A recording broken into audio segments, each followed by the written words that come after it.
Hi, everybody. So for this video, we are going to talk about Alice Walker's everyday use. And then in the next video, we will talk about Kate Chopin's The Story of an Hour. All right. So our first author is Alice Walker. She was born February 9th, 1944 in Georgia, and she is still alive today. So she's one of our authors who is still living. She is known especially for her insightful treatment of African American culture.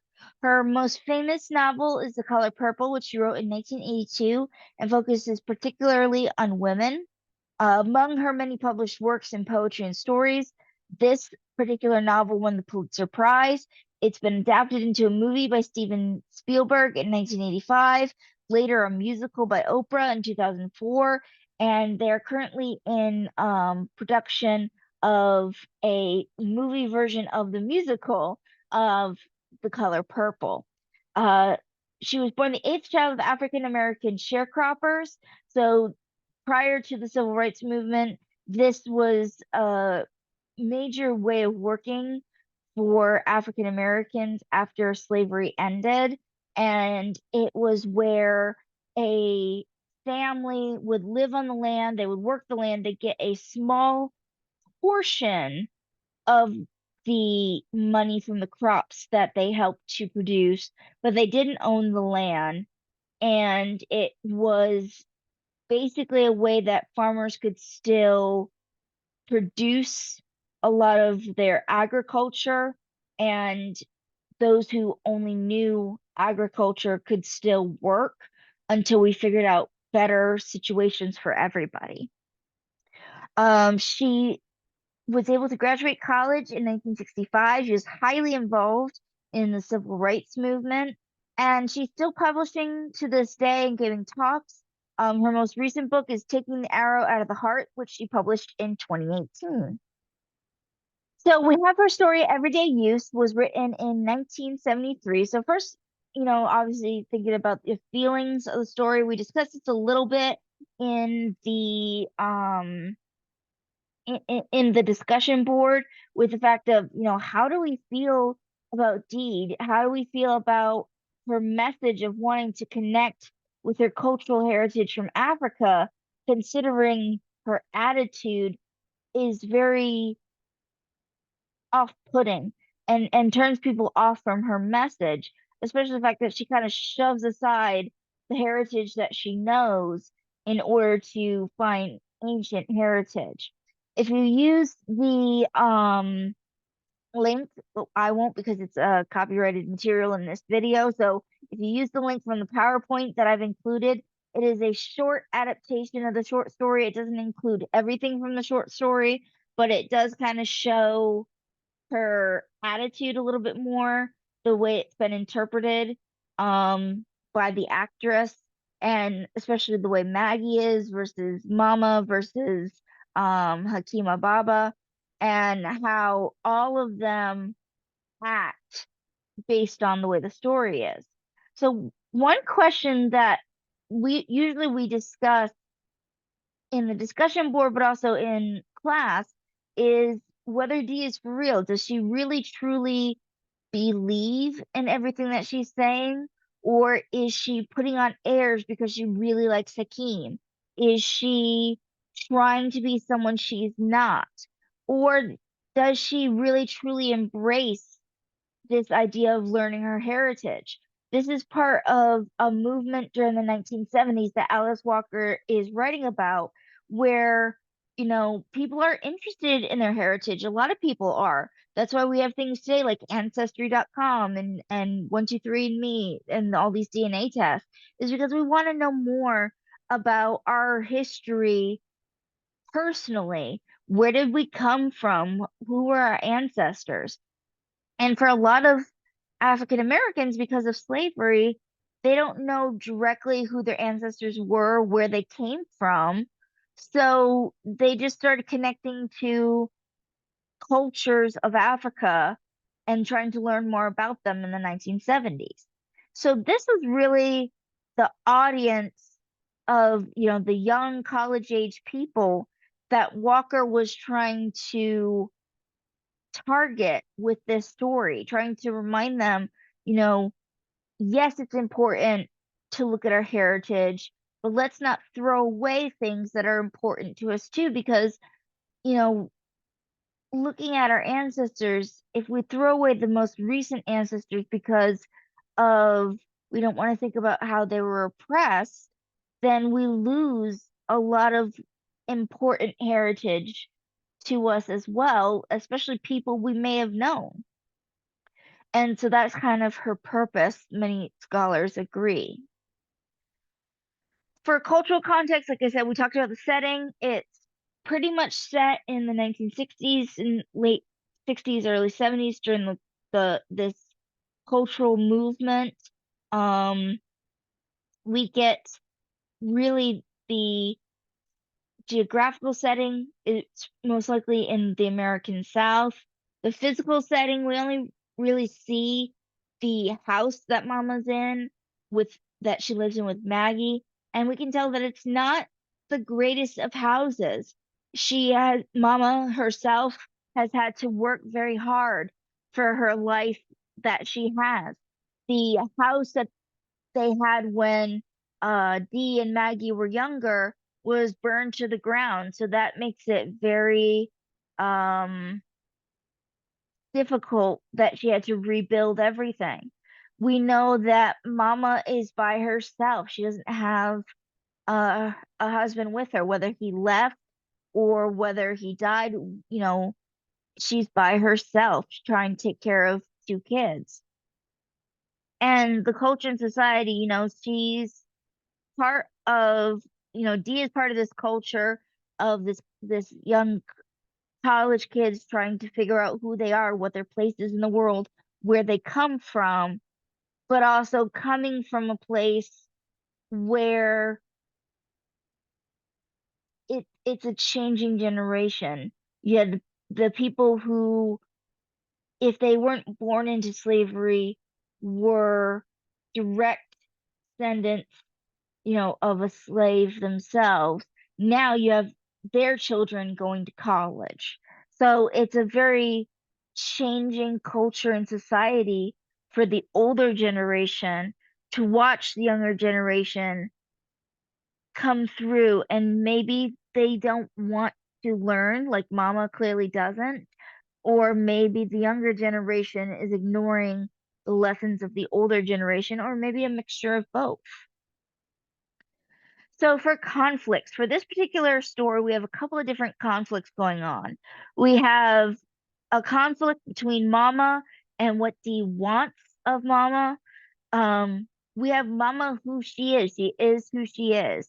And Dee wants her to be supportive of her decisions, to be different than what she was raised to be this new person, to give up everything that Mama's always known as their, culture, their heritage, and learn how to do this new culture and heritage. That it's okay for Maggie to stick with it if she wants to, but Mama needs to go along with Dee. We also have some conflict between Dee herself versus her identity as Wanjiro. She's changed her name. She's trying to figure out who she is, what her place is in this world. So there's definitely a conflict, and it's very much represented by her name change. The fact that while she's with Mama and Maggie, they keep calling her Dee, and she wants to go by Wanjero. It's the idea of when she's by herself or with Hakima Baba, she is able to really be that new self that she wants to be. But when she's around her family, she is dragged back into the past. So there's conflict there. And it's a conflict between who she used to be and who she is now. And there's probably, it doesn't mean she was able to transition into who she is now without some kind of great wrestling within herself. Wanjiro versus her companion. Her companion wants to see her stick to being Wanjiro because that's the woman that he likes and wants to be with, and the woman that he supports. and he supports her decision to be Wanjiro, so he wants to see her stick and be true to herself, but he clearly also represents the conflict of if she had gone home by herself, would she have fallen back into being D, or is he just keeping her as that self she wants to be? And then obviously the biggest conflict we have is D versus Maggie, the traditional sibling rivalry. This idea of two siblings, especially when they're close in age, you have siblings who have good relationships with each other, who are able to, you know, the even people with the best relationships are going to have slight rivalries with each other. But here we have a lot adding to that. The entire town worked together on Mama's behalf to help Dee go to college. They didn't spend that kind of fundraising effort and giving that money for Maggie to do the same. And Maggie is definitely treated differently than Dee. She's expected to just get out of the house and get married and not asked what she wants to do with her life compared to Dee. Now maybe Maggie's happy with all this, but there's definitely a difference in how the two kids are treated that will lead to jealousy and will lead to hard feelings between them towards each other. Our characters and our point of view. So for our characters, Mama is our narrator. So our point of view is first person for this story, and it's from the point of view of Mama. We have to remember, though, what we talked about of whether or not we trust a character. Now, she's one of the main characters, so we know that it's probably first person main character, but we have to think about whether this character is reliable or not. Now, there's nothing indicating any reason why Mama would perceive things differently than the way they truly are. So maybe like no, as we'll see with the yellow wallpaper, as we'll see with Poe, um, the chance of perceiving things differently isn't really there.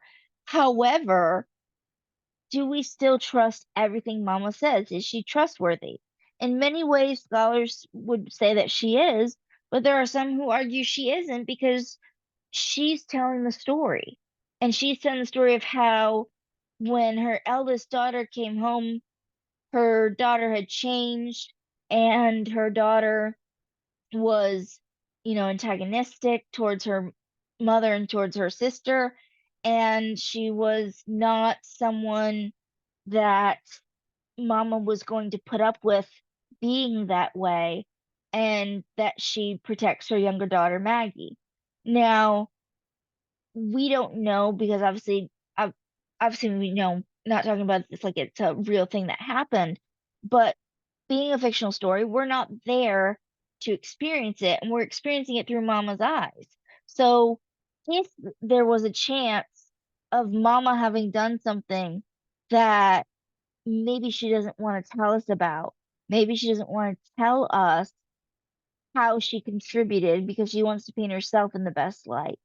Some things like that might not be there. But for the most part, most scholars agree that Mama is a reliable narrator because she has no reason to tell the story differently.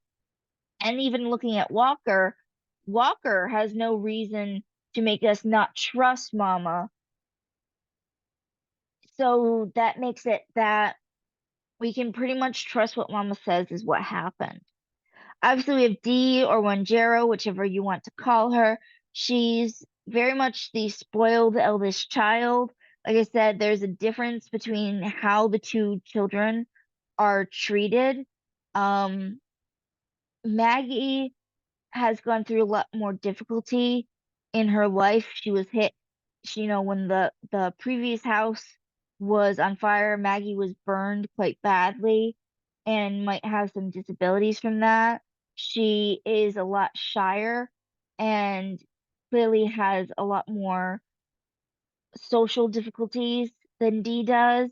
So and all of that contributes to the fact that the children were treated differently, which again leads to that animosity, that sibling rivalry between them. Um, we could see that Mama never really, she is got her good and bad character. She's kind of round, but she also is kind of the mother character, which would make her a flat representation. But she is dynamic. She goes from, anything for D she's willing to do to no, you're not going to hurt your sister to get what you want and when you're disrespecting us the entire time. So she does change in some ways, which would make her dynamic. Dee doesn't really learn her lesson, and so that would make her static. However, she is much more well-rounded. She's not just representative of a stereotype. Same thing, Maggie, she she is really static because she doesn't change much, but she's also flat because she is one way. She's not well-rounded and well-developed as a character because the whole point of the story really focuses on the interaction between Mama and Dee. Akima Barber is also flat and static because again, him and Maggie are there to be foils to Dee. You know, we're able to see that Mama has raised two children pretty much the same way, except maybe doing more things for Dee than for Maggie, and yet they turn out completely different from each other. Hakima Barbara is able to show, this is the type of person that Dee now Wanjiro is and who she wants to be and represents the culture that she's going into and the thoughts and points of view. Some themes for this particular story, we have obviously major themes of race during this time period, knowing, our ancestors, our family, what counts as family, what doesn't count as family, what do we want to learn about our family, customs and traditions. So, what is considered traditional and custom to a family. A big theme of home, especially, coming back home. It's a huge theme of sibling rivalry. So a lot of this all comes together.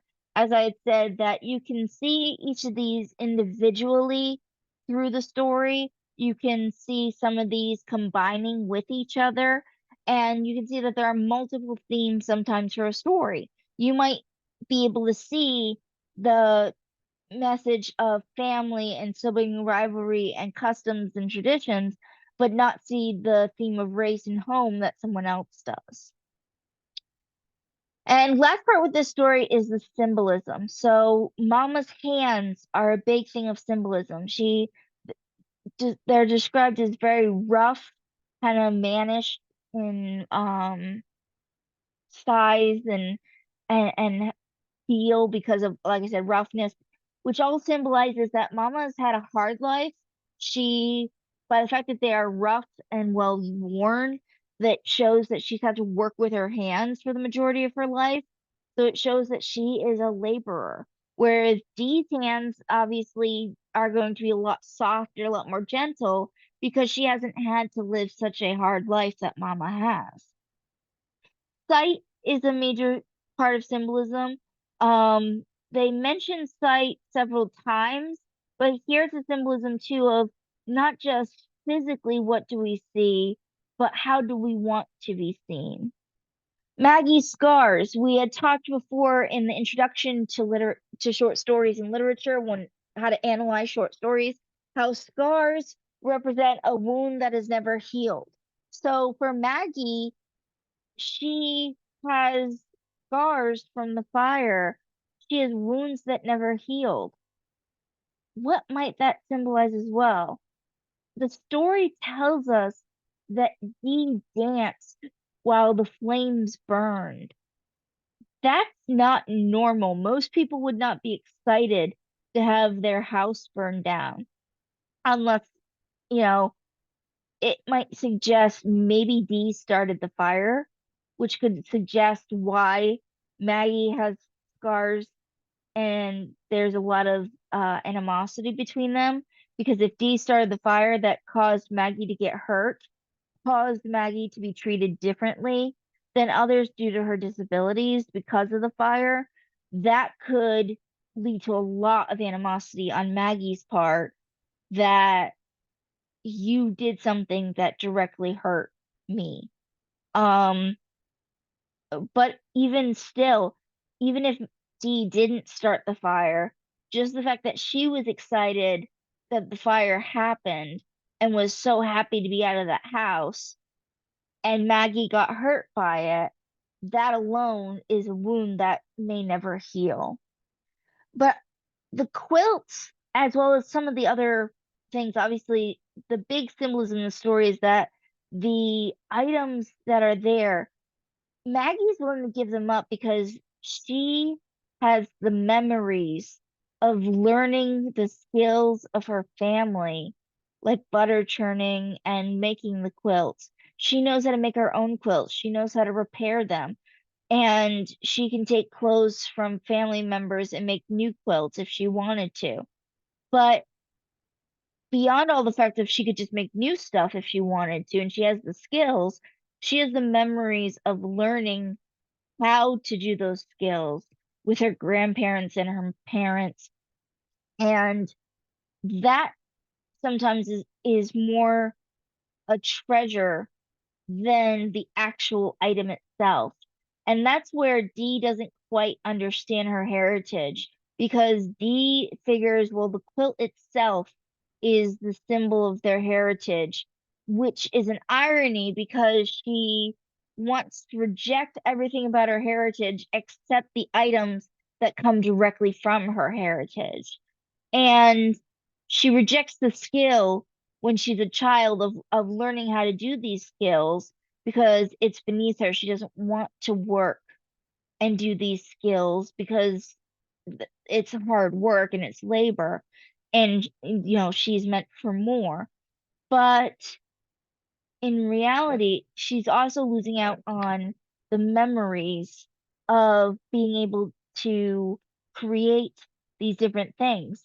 For example, I learned to crochet when I was 9, and yes, I can make lots of cool things, and I love crocheting. It's a fun experience. And if something happens, I can, make something new. I can fix it. But it, as much as it's a great skill to have, the best part to me is having the memory of learning to crochet with my mom.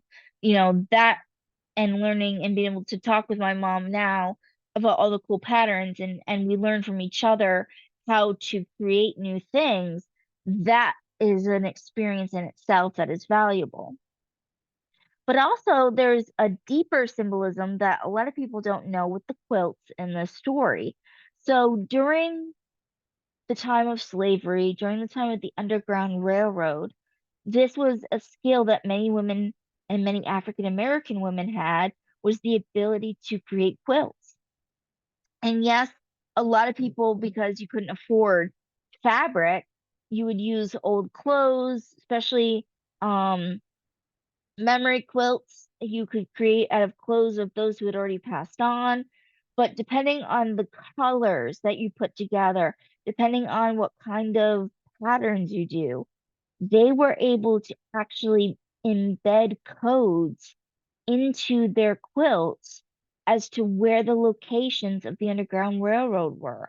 So it was able to help the slaves pass the message to each other. This is where we need to go to get freedom. So it's a great thing to learn as well that it would be a part of the heritage that Dee most wants to get away from is the part that would be most interesting to preserve. So that is Walker's story. And check in for the next video where we'll continue with Chopin's Story of an Hour.